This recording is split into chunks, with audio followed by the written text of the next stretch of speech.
Romanos, capítulo 15, versículo 4.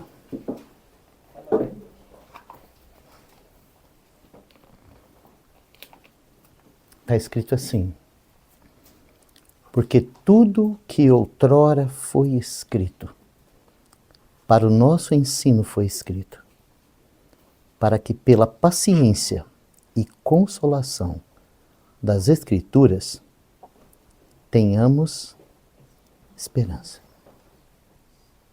Amém. Então o texto não precisa explicação, ele se autoexplica. Ele está falando para nós da importância das Escrituras e como nós devemos aprender tudo com as Escrituras. E qual que é o nosso grande problema, irmãos? É que nós aprendemos tudo com o mundo, com a religião, com a tradição. E pouco aprendemos com aquilo que foi escrito. Então nós fazemos tudo do nosso jeito, não do jeito do Senhor. Porque nós temos essa dificuldade de compreender as Escrituras. Então nós precisamos realmente de um milagre do Senhor. Vamos lá em Lucas, capítulo 24, e vamos encontrar aqui um motivo de oração, tá? Lucas, capítulo 24, versículo 44 e 45. Aqui o Senhor disse assim para eles, olha: são estas as palavras que vos disse, estando ainda com vocês, que era necessário que se cumprisse tudo o que de mim estava escrito na lei de Moisés, e nos profetas e nos salmos. Então abriu-lhes o entendimento para compreenderem as Escrituras. Essa é a nossa maior necessidade. Então vamos orar. Senhor, do mesmo modo que naquela gloriosa noite o Senhor esteve com aqueles seus discípulos e não só explicou-lhe as palavras, mas também abriu-lhes o entendimento para que eles compreendessem as Escrituras, nós queremos rogar a Ti que nessa noite o Senhor realize esse milagre em nós. Abra os nossos olhos para que a gente compreenda as Escrituras. Porque se o Senhor não abrir os nossos olhos e se nós não compreendermos as Escrituras, a gente vai continuar vivendo do mesmo jeito. E o Senhor é digno de que a gente viva de um modo novo e vivo. Então nós te pedimos, em nome de Jesus. Amém. Evangelho de João, capítulo 12. Evangelho de João, capítulo 12. Queria pedir para alguém fazer leitura para a gente do versículo 1 até o versículo 3. Foi, pois, Jesus 6 dias antes da Páscoa a Betânia, onde estava Lázaro, o que falecera, e a quem ressuscitara dos mortos. Fizeram-lhe, pois, ali uma ceia, e Maria servia, e Lázaro era um dos que estavam à mesa com ele. Então Maria, tomando um arrapel de unguento de nardo puro, de muito preço, ungiu os pés de Jesus, enxugou-lhes os pés com seus cabelos, e encheu-se a casa do cheiro do unguento. Amém. Essa passagem, ela vai nortear todo o nosso estudo hoje aqui, tá? Essa passagem. E aqui nós temos Betânia, nós temos Marta, nós temos Maria e nós temos Lázaro. Betânia aqui representa aquilo que deveria ser a vida da igreja, ou aquilo que deveria ser as nossas reuniões. As nossas reuniões. Tá? Deveria ser como Betânia. Mas sabe o que acontece? Nós pegamos o modelo de Jerusalém e fizemos como nosso modelo de culto o modelo de Jerusalém, e não de Betânia. Então em Jerusalém, nos dias de Jesus, o que tinha era o judaísmo. E o judaísmo tinha os seus rituais, as suas formas, a sua maneira de cultuar. O judaísmo tinha o seu culto. Mas aquele culto estava corrompido. estava corrompido pela política, estava corrompido pelo mamonismo, estava corrompido pelos interesses dos sacerdotes, estava corrompido por todo tipo de idolatria que havia se misturado com o judaísmo naqueles dias.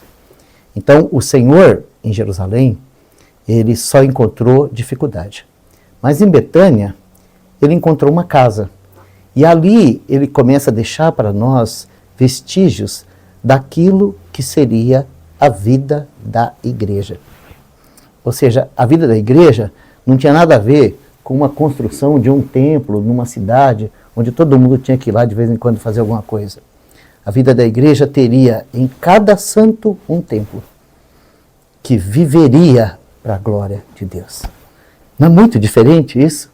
Né? Saber que Deus não habita em nenhum prédio feito por homens, mas que Ele deseja fazer do nosso espírito o seu lugar de habitação e da nossa vida o seu santuário e o seu testemunho na terra. É muito diferente uma coisa da outra, não é? Então, em Betânia, você tem uma expressão daquilo que deveria ser a vida daqueles que são casa de Deus quando se ajuntam. Então, aqui nós vamos encontrar pessoas diferentes, com dons diferentes ou com expressões diferentes daquilo que é a graça de Deus. Então, nós vamos encontrar 3 pessoas. Lembra que o Senhor Jesus disse assim, ó, falando da igreja, porque onde 2 ou 3 estiverem reunidos em meu nome, aí estou eu no meio deles. É claro que nesse banquete não tinha só Marta, Maria e Lázaro. A gente olha o contexto e a gente vê que tinha muito mais pessoas ali. Mas por que são citadas só essas? Porque aqui está a expressão daquilo que deveria ser as nossas reuniões. Então, você vai descobrir aqui que Marta servia. Que maravilha, né? Então, essa Marta, ela estava ali com essa finalidade. Se ela não tivesse ali, não tinha comida. Se ela não tivesse ali, não tinha um cenáculo todo ajeitado. Se ela não tivesse ali, não teria nenhuma condição de realizar aquele banquete. Né? Marta servia. Quem que a Marta servia? Isso tem que acontecer conosco, sabe? Nós precisamos de irmãos que servem a Jesus de todo o coração. Isso é uma expressão de louvor, adoração e honra a Ele. Agora, nós temos também um segundo personagem, Lázaro. E Lázaro aqui, ele ocupa um lugar muito especial no contexto. Porque se você estudar o texto, você vai ver aqui que Lázaro aqui, ele representa aquele homem que passou pela morte e ressuscitou. Ele não precisa falar, ele não precisa pregar, ele não precisa cantar, ele não precisa ofertar, ele não precisa fazer nada. Só o fato dele ter morrido e ressuscitado, ele é um testemunho, testemunho vivo de quem é Jesus. Então, é exatamente isso que precisa existir nas nossas reuniões. Testemunhos de quem morreu e ressuscitou. Na verdade, todos nós devemos trazer essas marcas da nossa vida como um culto a Deus. Né? Que Lázaro, no final desse banquete, Lázaro, o pessoal também quer matar Lázaro. Por quê? Porque todos estão deixando o judaísmo e crendo em Jesus por causa de Lázaro. Por quê? Porque ele era alguém que era morto e agora vivia. Então, isso também faz parte do nosso culto. Tá? Você ter um testemunho. Você não precisa falar nada, mas você tem um testemunho. Qual que é o testemunho? Aquele testemunho do Santo Agostinho. Sou eu, mas não sou mais eu. Isso é muito mais importante do que oferta, do que louvor, do que serviço. Você dá esse testemunho de boquinha fechada, apenas e tão somente desfrutando dessa vida de Cristo que está em você, desfrutando desse novo Espírito que agora governa você, fazendo aquilo para que você foi salvo. Né? Porque quando nós nos esforçamos para viver como sempre vivemos, então, no lugar de um testemunho de quem morreu e ressuscitou, a gente fede como um defunto. Não servimos nem para o mundo, nem para o Senhor. Porque a gente insiste em carregar aquela vida que já morreu. Infelizmente, isso acontece, né? E isso é muito triste para nós. Mas por outro lado, nós vamos encontrar agora o terceiro personagem, que é Maria. E aqui nós encontramos, nós podemos usar, vou usar essa palavra, tá? Nós encontramos o verdadeiro sentido do termo adoração. Adoração não é música. Adoração não é dança. Adoração não é espetáculo para os homens verem. Adoração não é coisa que a gente faz para agradar o coração da gente. Sabe, irmãos, nesse tempo de vida cristã, hoje não tem mais isso, mas eu já sofri muito, porque eu me sentia como um ser estranho no meio do povo de Deus. Porque comecei a ter percepção da diferença do que era adoração para aquilo que a gente fazia quando estava reunido. E eu me lembro uma vez que eu estava numa reunião e o sentimento que eu tinha era que eu estava num bar, onde cada um pedia a música que gostava para cantar, para satisfazer o seu próprio coração. E esse sentimento foi muito dolorido para mim, porque eu fiquei imaginando como que o Senhor estava se sentindo naquela reunião. Sabe? Porque era como um bar. Você não via assim, naquelas músicas, naquele culto, naquela reunião, você não via uma ordem espiritual. Sabe? Uma ordem espiritual. Porque o nosso Senhor, ele tem uma ordem espiritual. Olha para esse universo, olha para a posição dos planetas. Você sabia que a música, como nós conhecemos, a música clássica, ela foi criada lá no passado por um observador dos planetas. E ele chegou à conclusão que a posição de cada planeta deve produzir uma música no universo. Pode olhar para as notinhas musicais, ver como que ela se parece com planetas orbitando. Foi assim que ela foi criada. Ou seja, aquele estudioso da matemática, ele descobriu que havia uma ordem no nosso sistema solar que produzia uma sinfonia. E aí nasceu a música como a gente conhece, né? Essa música que você precisa de uma partitura, com uma ordem, com umas contas, com as notas para gerar a melodia, a harmonia, o ritmo. Porque lá atrás alguém pensou isso. E eu creio nisso mesmo, porque a palavra de Deus fala isso, né? Sobre as estrelas, né, cantando ao Senhor. Não é lindo isso? Não é maravilhoso?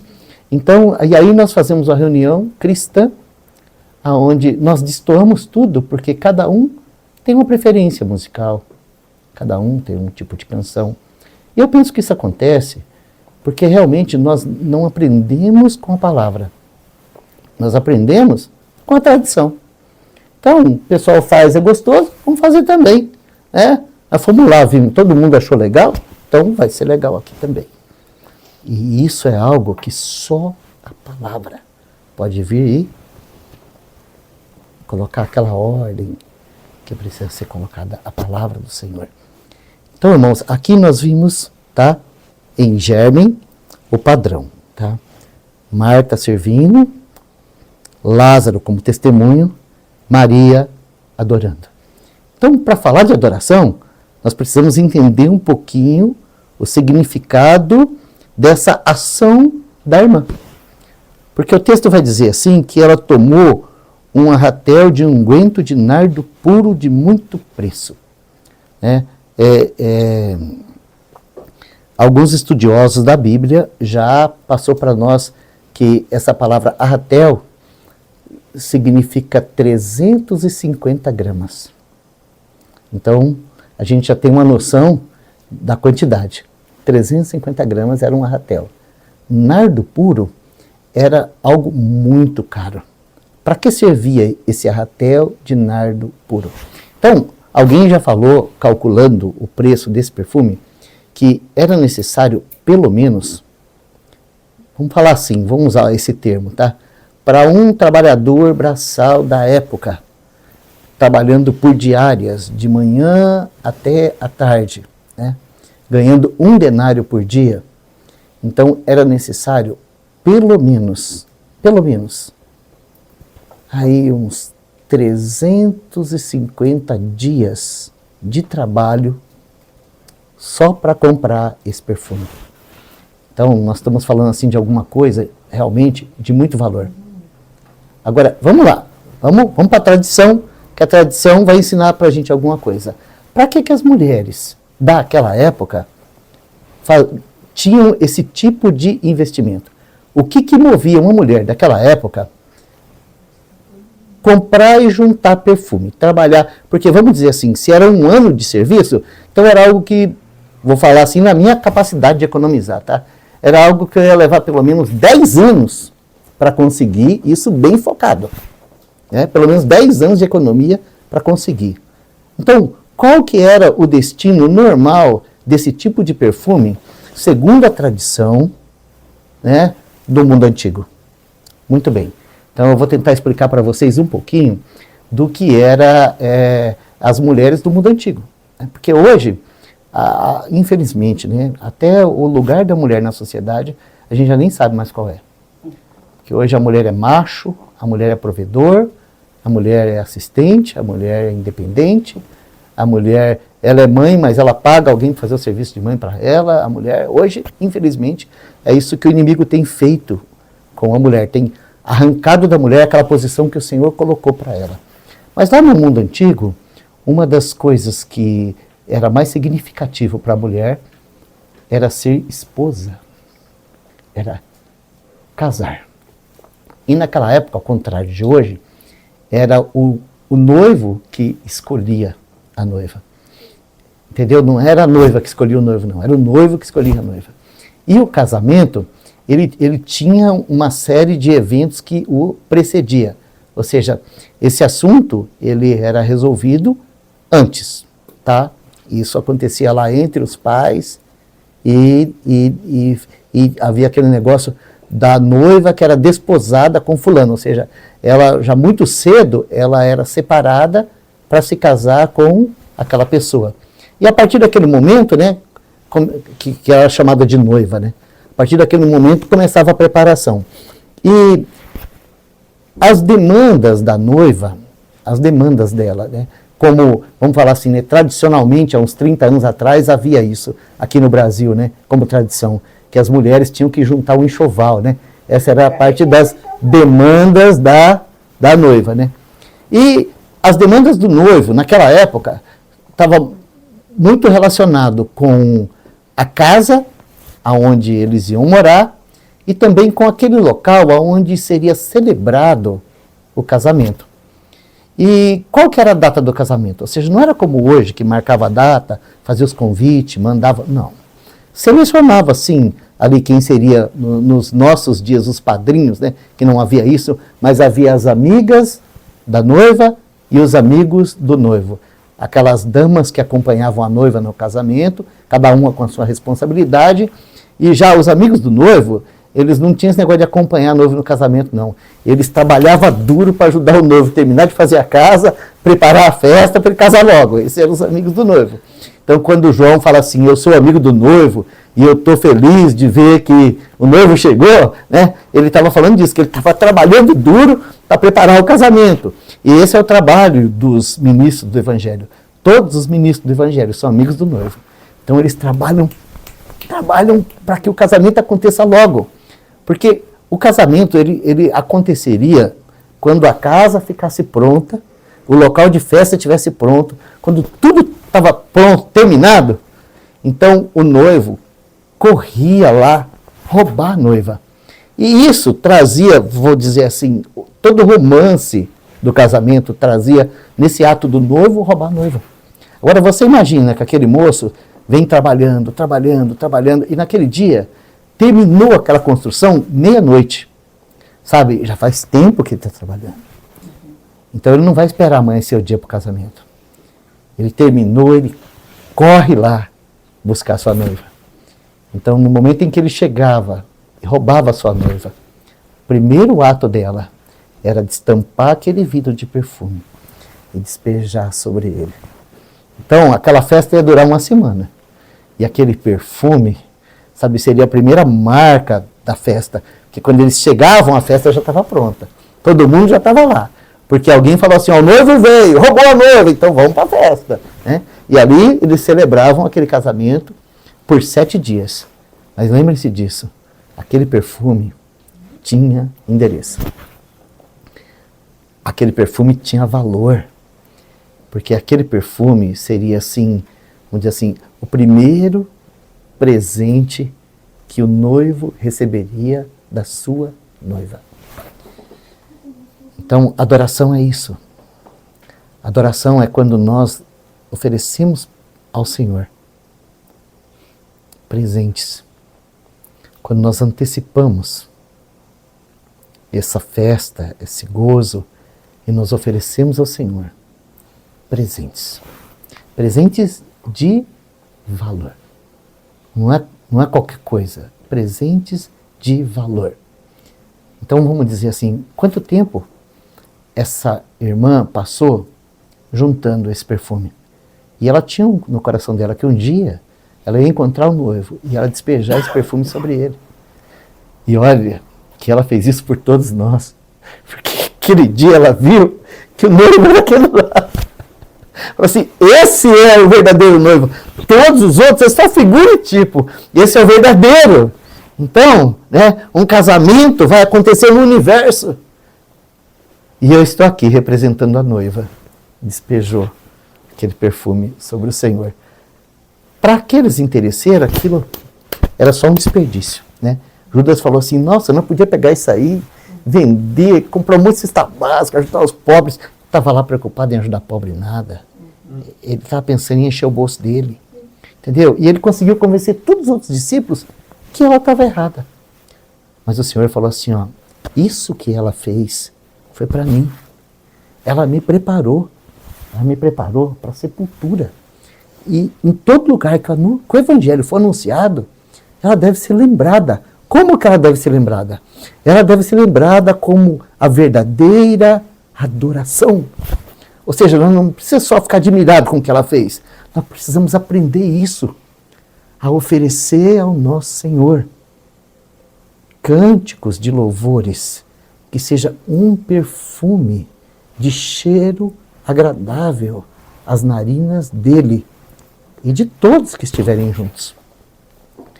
Então, sabe, eu acho assim que é muito importante nós, como filhos de Deus, que temos esse maravilhoso hábito de nos reunir para estudar a palavra, para ter comunhão, nós aprendermos, sabe, a fazer das nossas canções perfumes agradáveis ao Senhor. E como que isso pode acontecer? Então, nós realmente vamos precisar colocar assim, alguns itens de ensino para os irmãos hoje sobre esse assunto que talvez você não ache isso importante. Talvez você fale assim, ó, hoje teve cântico demais, os irmãos cantaram muito e com isso o estudo ficou resumido. Hoje, um irmão deu testemunho, atrapalhou a mensagem. Sabe o que produz isso? É que assim, a religião fez isso com a gente. A religião fez a gente se reunir para a gente mesmo. Então, quando a coisa não é do jeito que eu quero, não foi bom. Entende? Você consegue entender isso? Então, quando nós aprendermos isso, sabe, que nós, cada vez que a gente se reúne como igreja, né, mesmo que seja 2 ou 3, nós temos esse privilégio de poder honrar o Senhor, adorar o Senhor, e que não existe, na nossa reunião, tá? Não existe uma outra coisa que nós podemos oferecer diretamente para o Senhor, senão esses louvores, sacrifício de louvores. Então, nós podemos começar a tratar esse assunto com um pouco mais de dignidade por causa do Senhor. Eu acho assim uma aberração,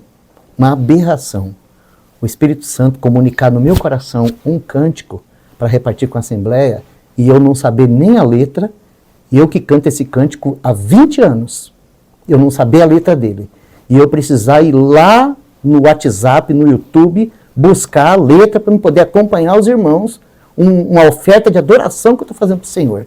E aí quando eu ligo o celular, já vem a mensagem do Instagram, já vem a do Facebook, já vem um plim-plim lá de um cliente e acabou. Eu fui embora da reunião em busca do cântico que eu não sei a letra.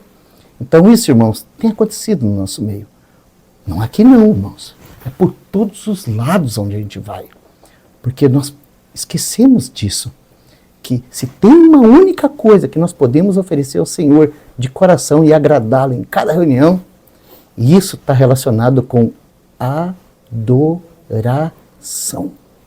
Adoração é quando o nosso coração se prostra diante dele e nós entregamos ao Senhor um perfume agradável às suas narinas, porque ele é o digno, ele é o misericordioso, ele é o amado da nossa alma, o nosso Salvador poderoso, que não apenas pagou um preço altíssimo pela nossa redenção, mas ele tem dia a dia manifestado a sua misericórdia com cada um de nós. Sabe, você não vê, mas em tempo integral você tem um sacerdote diante de Deus te representando. Sabia disso? Você não vê, mas em tempo integral você tem um sacerdote diante de Deus te representando.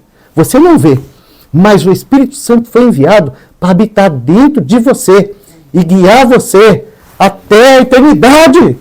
Você não vê, mas existe anjos que estão te protegendo em tempo integral.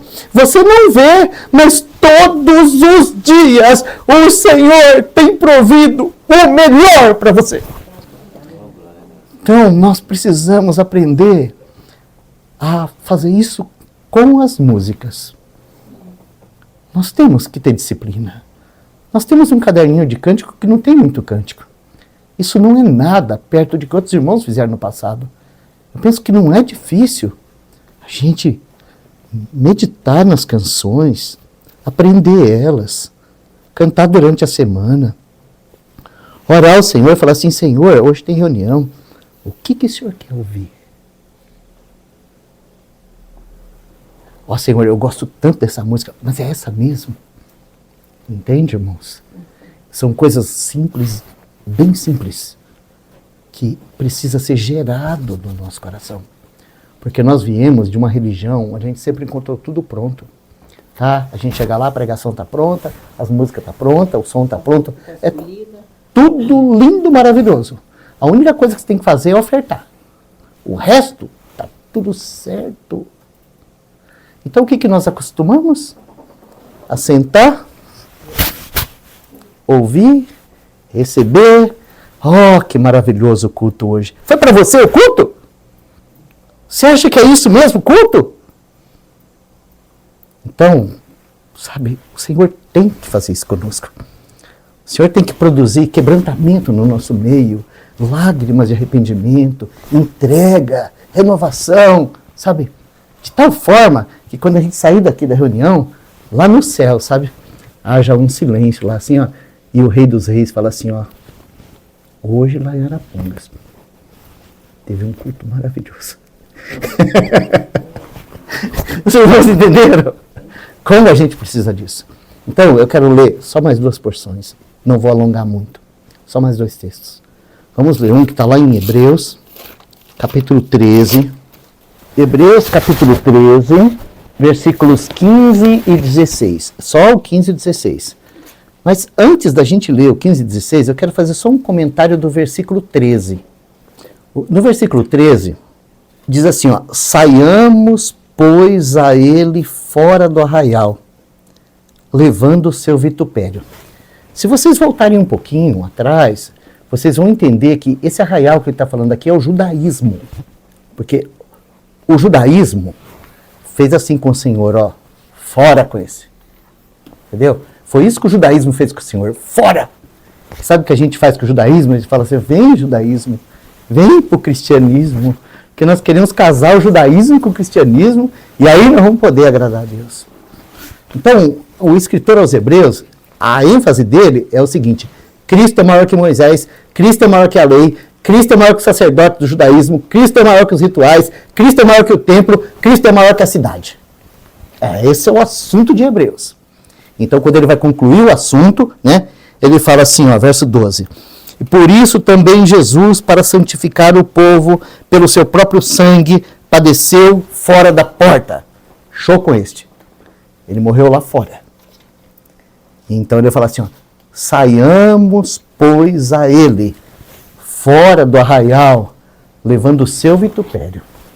E aí, ele continua falando assim, ó, porque não temos aqui cidade permanente, mas buscamos a futura. E então, no versículo 15, entra no assunto da adoração. Então ele fala assim, ó, portanto, ofereçamos sempre por ele, ou seja, por meio de Jesus, a Deus, sacrifício de louvor.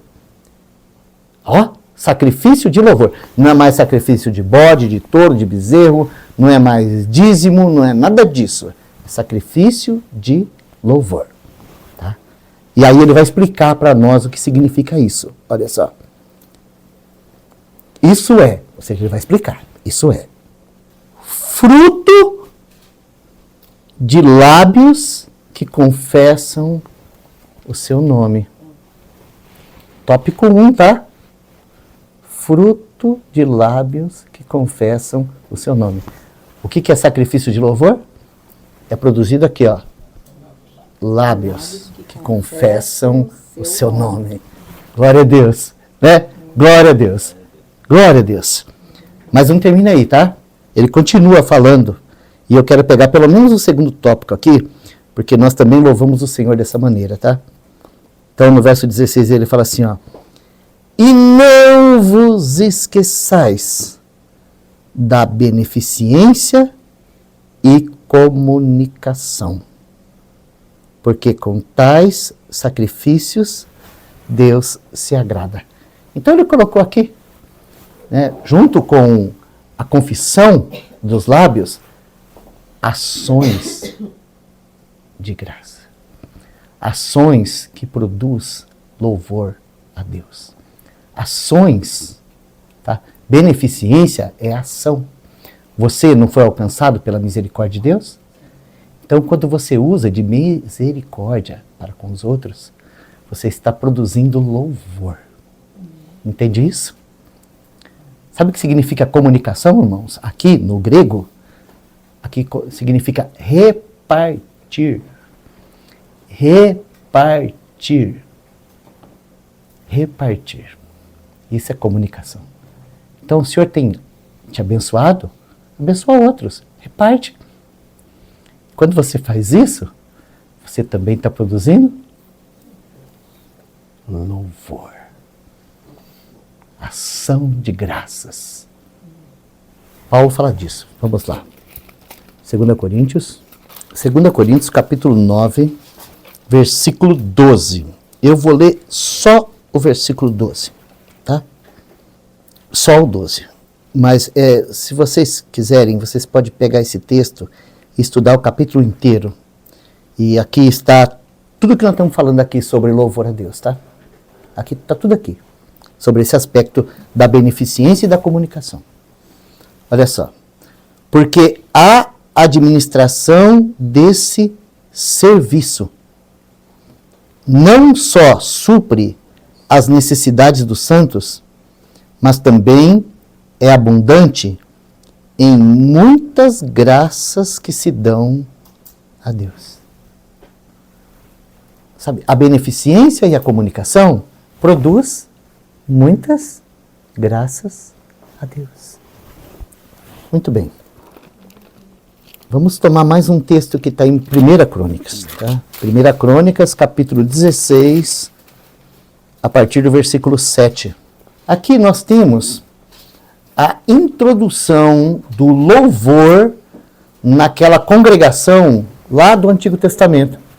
Foi Davi quem decidiu trazer a Arca de Deus para Jerusalém, preparou lá em Sião uma tenda, que é chamada o Tabernáculo de Davi, e começou com esse assunto de louvor. Ou seja, acabou aquele negócio de sacrificar aquele monte de coisa, era louvor. Foi Davi quem fez isso. E tem uma profecia lá em Joel, que diz assim, ó, que nos últimos tempos seria restaurado o tabernáculo de Davi. Joel prometeu. E Pedro, quando a igreja começou, ele falou assim, está se cumprindo aquela profecia de Joel. E ele cita a profecia, inclusive o assunto da restauração do tabernáculo de Davi. Então, esse assunto do louvor, ele começou na economia do povo de Israel com Davi. Foi ele que começou. Nesse período em que a arca estava lá longe, estava abandonada, deixada para trás, depois de 20 anos, e ele teve esse desejo no coração de que a arca do Senhor estivesse em Jerusalém, trouxe, construiu a tenda, e aí ele vai compor o primeiro louvor. E tudo nas Escrituras é assim, tá? Tudo, a primeira menção, a gente precisa conhecer ela, porque todo o ensino está lá. E eu não vou ler tudo, mas se nós estudarmos todo esse louvor, nós vamos aprender o que significa louvor. Então, eu vou começar aqui, vou citar só algumas coisas, tá? Então, no versículo 7 está assim, ó. Então, naquele mesmo dia, Davi, em primeiro lugar, deu o seguinte salmo, para que pelo ministério de Asaf e de seus irmãos, louvassem ao Senhor. Ou seja, esse é o primeiro. O primeiro. E olha só como é que ele começa. Louvai ao Senhor, invocai o seu nome. Fazei conhecidas as suas obras entre os povos. Ou seja, produto de lábios que confessam o seu nome. Agora, olha só, quando ele fala com relação ao cantar a palavra. Cantai-lhe, salmodiai-lhe, atentamente falai de todas as suas maravilhas. Ou seja, nós precisamos estar atento com aquilo que nós cantamos. A gente não pode cantar as coisas só porque está todo mundo cantando. Atentamente. Vocês perceberam as letras das canções que nós cantamos hoje? Atentamente. Conseguiu notar atentamente, por exemplo, aquele cântico que a irmã Geni pediu? Ele é tão profundo. Ele fala que o motivo da nossa reunião é glorificar o Rei Jesus. Né? Aí ele fala, sabe, que o motivo da nossa reunião é se esquecer de nós mesmos. E depois ele fala que nós devemos levantar as nossas mãos para glorificar o Senhor. Irmãos, levantar as mãos, biblicamente falando, não é, tá? Por causa da melodia, do batuque, porque o ministro falou, vamos levantar as mãos. Não é nada disso. Sabe? Existem duas coisas que a gente precisa aprender, que está na Bíblia. Uma delas é cair com o rosto em terra, que significa que parou tudo, e agora nós vamos querer saber qual é a vontade do Senhor. Isso é cair com o rosto em terra. E sabe o que significa levantar as mãos? É dizer assim, ó, sou eu mesmo, Senhor. Sou eu mesmo, Senhor. É comigo que o Senhor está falando, Senhor. Eu quero o Senhor, sim, Senhor. Eu quero romper hoje com o meu pecado, Senhor. Isso significa levantar as mãos. É você dizer assim, ó, essa palavra é para mim. Então, é isso que significa o que nós cantamos. Levantamos nossas mãos para glorificar o Senhor. Ou seja, nos apresentamos diante dele como alvos que precisam ser atingidos. Como alvos que foram atingidos. Como aqueles que estão nascendo de novo, que estão crendo na palavra. Ou como aqueles que estão se arrependendo de sua vida errada. Aqueles que estão em conformidade com a palavra, se oferecendo a Deus como sacrifício vivo, santo, agradável. Isso significa levantar as mãos. Por isso que nós vamos encontrar um texto na palavra onde o Senhor vai falar para a gente que a gente não deve levantar as mãos, mas sim o coração. Colocar o coração lá. Falar, está aqui, Senhor. Pode fazer o que o Senhor quiser. Bom, muito bem. Então, cantar por cantar? Não. Cantar atentamente. E aí, no verso 10, ele vai dizer assim, ó, gloriai-vos no seu santo nome. Oh, é tão maravilhoso isso, né? Porque o motivo da nossa glória é Ele em tudo. Não tem nada para nós, é Ele. E é tão maravilhoso isso, é tão espetacular isso, que a gente não precisa mais viver para a nossa glória, que nós nos gloriamos no nome santo dEle.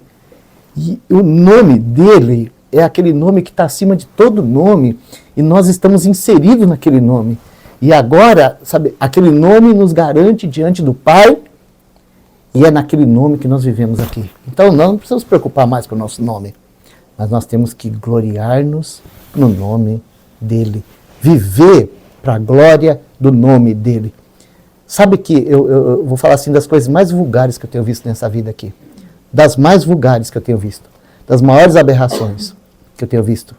Sabe, são irmãos que criam empresas e colocam o santo nome de Jesus lá. E depois eles quebram. E aquele nome aparece lá naquelas páginas. Sabe aquelas páginas de protesto?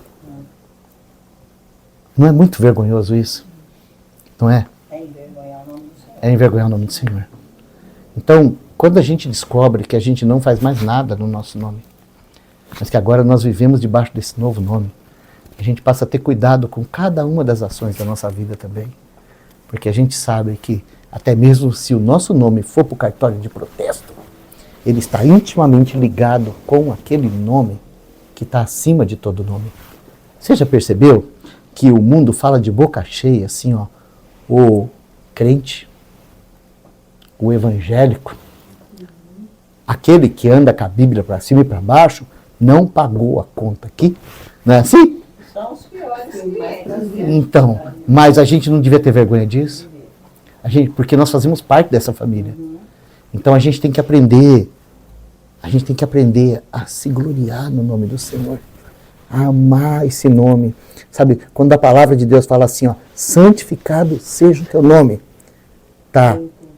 Isso significa que nós vamos procurar fazer tudo o que for possível para que o nome do Senhor continue sendo santo, santo, santo. Bom, deixa eu ler só mais um versículo aqui, ó. Versículo 12. Lembrai-vos das maravilhas de seus prodígios, dos juízos de sua boca. Deixa eu andar mais um pouquinho. Lá no versículo 23, ele vai dizer assim, ó, cantai ao Senhor em toda a terra, anunciai de dia em dia a sua salvação.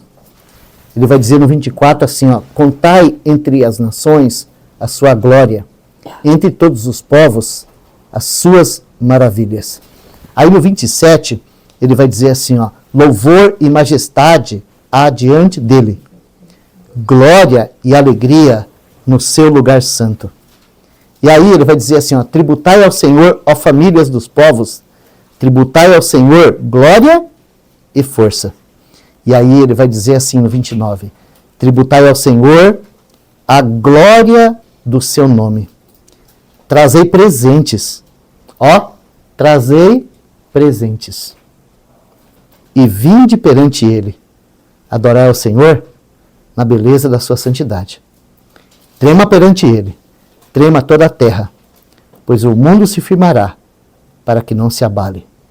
Alegrem-se os céus e regozije-se a terra, e diga-se entre as nações, o Senhor reina.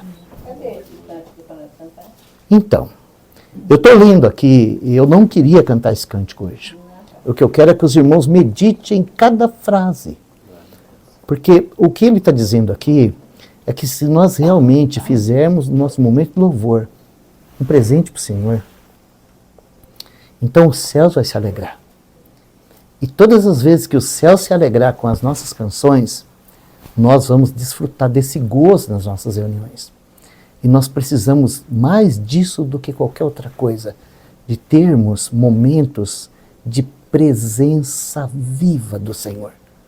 Sabe, da gente poder sair daqui temendo e tremendo, porque a glória do Senhor pode ser tocada nos nossos corações. E isso vale muito mais do que canção bonita, do que muita ou pouca canção, do que, sabe, anos de estudo bíblico. Vale muito mais. Eu vou dizer, se hoje você for tocado pelo Senhor, o que você vai levar para sua casa é algo de muito mais valor do que anos e anos e anos e anos de estudo bíblico. Então eu posso dizer para os irmãos que nós temos que aprender isso. Fazer das nossas reuniões um lugar de adoração ao Senhor. Agora, isso só será possível se individualmente, no nosso dia a dia, nós aprendermos isso. Porque nós vamos ter que aprender isso em casa, no trabalho, na caminhada, no dia a dia. Nós vamos ter que conhecer os cânticos, vamos ter que conhecer o Senhor, conhecer a palavra. Nós vamos ter que aprender a fazer isso. Porque eu vou dizer para você, o Senhor deseja compartilhar com cada um de nós aqui uma experiência para trazer para a reunião. E às vezes essa experiência é um cântico. Um cântico, lá no teu coração, que ele toca todo dia. Você fala, opa, é isso que o Senhor quer ouvir. E você poder chegar na reunião e falar assim, irmãos, ou até antes, falar, irmãos, nós vamos cantar esse cântico. E nós vamos realmente cantar esse cântico de todo o coração, juntos, para o Senhor. Quando a gente fizer isso, ó irmãos, eu não estou falando de barganha, tá? Pelo amor de Deus. Mas quando nós cantarmos ao Senhor, de maneira agradável a Ele, a glória dEle vai poder ser tocada por cada um de nós. E não só por nós, mas as pessoas que vierem participar das nossas reuniões, que nunca ouviram falar do Senhor, sairão daqui tremendo da glória do Senhor.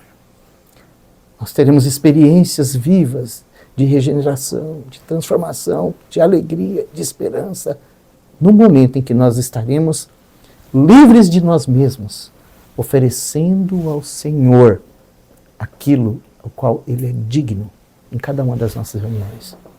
Amém? A gente não precisa separar 5, 6 cânticos para uma reunião. A gente pode cantar um só. E a gente pode repetir ele 20 vezes. Não tem nenhum problema. Desde que seja uma oferta ao Senhor de coração. Amém? Senhor, muito obrigado pelo teu ensino, Senhor. Pelo teu ensino. Agora, Senhor, nós sabemos que se o Senhor não continuar nos ensinando no coração, a gente vai continuar do mesmo jeito. Então, tem misericórdia de nós, Senhor, e faça de cada um de nós alguém que te adora, Senhor. Alguém que te serve, alguém que te honra. Para que nas nossas reuniões nós aprendamos a fazer um bom uso do tempo para oferecermos a Ti sacrifícios de louvor. Nós te pedimos, nos ajuda, Senhor, nos perdoa, nos transforma, faça isso conosco. Nós te pedimos em nome de Jesus. Amém.